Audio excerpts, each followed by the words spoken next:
Hey kids, Mr. Galvan, one more time. Reading from On My Honor. We are on chapter 4. Let's dig right in. Chapter 4. Joel pushed off with the breaststroke. After a few of those and a couple more dog paddles, he gave up and put his face down so he could swim properly. He kept his eyes closed underwater though. Every few strokes, he raised his head, glanced toward the sandbar, and realigned himself. The current was pushing him downstream, and if he wasn't careful, he would miss the sandbar entirely. He could hear Tony splashing wildly behind him, huffing and puffing and spewing water, his hands flailing. He couldn't figure out why he had never noticed what a poor swimmer Tony was before now. Joel touched bottom for a moment to catch his breath, peering back toward the riverbank, wiping the water from his face and trying to forget how dirty it was. Tony came to an agitated stop behind him, and Joel faced him. "If you can't swim any better than that, you'll never make the swim team next year." Tony's chest was heaving. He gasped for breath as if he had been swimming for miles. "That's why I want to work out every day. You and me. I'll get better. We both will." "Well, how about working out at the pool?" Joel asked, feeling reasonable and somehow older than Tony the way he often did. "It's cleaner and we won't get into trouble for going there."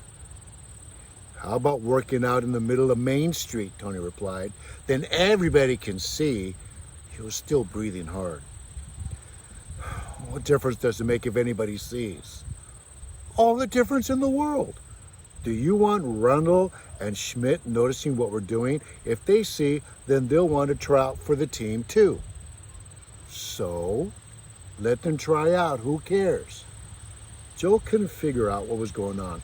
This wasn't like Tony. He was always everybody's friend. So much so that sometimes Joel couldn't help but feel a little bit jealous, wanting to keep Tony to himself.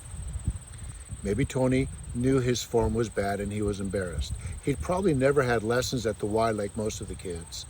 And the last thing in the world he was ever willing to do was admit that there was something he didn't know. Joel could still remember the time Tony had claimed to be an expert at hang gliding. He jumped out of his upstairs window with a sheet tied to his wrists and ankles. Tony said afterwards that the reason it hadn't worked was because he hadn't jumped from high enough. The doctor had said Tony was lucky to have gotten off with only a broken arm.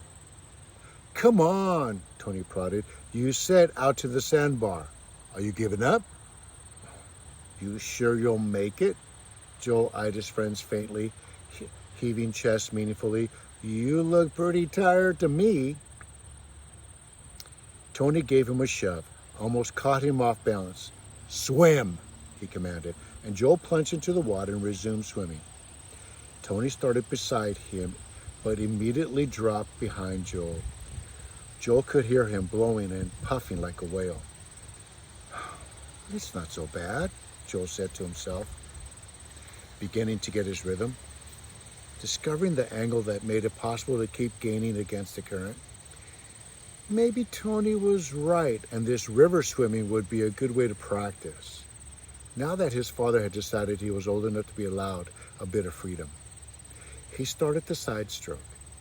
He could watch where he was going better that way, keep tabs on how far he had still to go. He couldn't see Tony coming behind, but he didn't need to see him. He could tell he was there because he sounded like an old paddle wheeler. Only about 20 more feet, Joel caught a toehold in the bottom for a second to look ahead. The water foamed and eddied around the sandbar as if it were in more of a hurry than any other place. He put his head down and began the crawl, angling upriver against the current. He was gasping for breath each time he turned his head. He wasn't really tired, though. A little nervous. Maybe.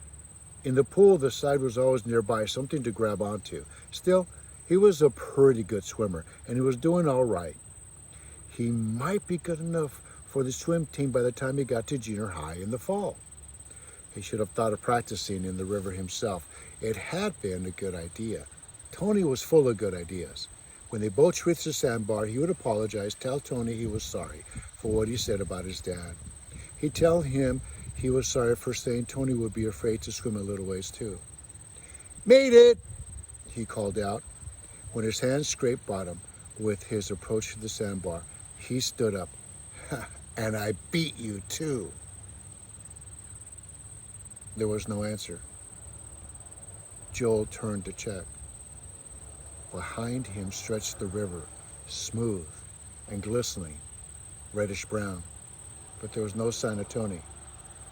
There was nothing to indicate that Joel wasn't alone, hadn't come to the water alone to start with, except, of course, he hadn't. He started to walk back, pushing through the water impatiently as though it were a crowd holding him back. "Tony!" he yelled. "Where are you?" A faint echo of his own voice, high like the distinct meowing of a cat, bounced back at him from the bluffs, but there was no other reply. Joel kept walking forward, pushing against the wall of water. Maybe Tony turned back. Maybe he was hiding in the bushes somewhere along the bank, watching him, waiting for him to come unglued. "All right, Tony Zabrinsky, I know your tricks. Come out, wherever you are." There was no answer, not even a giggle from the bushes or some rustling. "Doggone you, Tony, if you mess with my clothes." But he could see his clothes, the pile of them lying where he had left them, his red t-shirt marking the spot. "Tony!" He began to move forward in lunges, gasping for breath, half choking. Tony had to be hiding. He had to be just off to the side somewhere, laughing. There was no other possibility. It was when Joel stepped off into the nothingness of the deep water, the river bottom suddenly gone from beneath his feet, as if he had hit a black hole in space, that he knew. As he choked and fought his way to the surface, he understood everything. Tony couldn't swim. Not really. And Tony had gone under.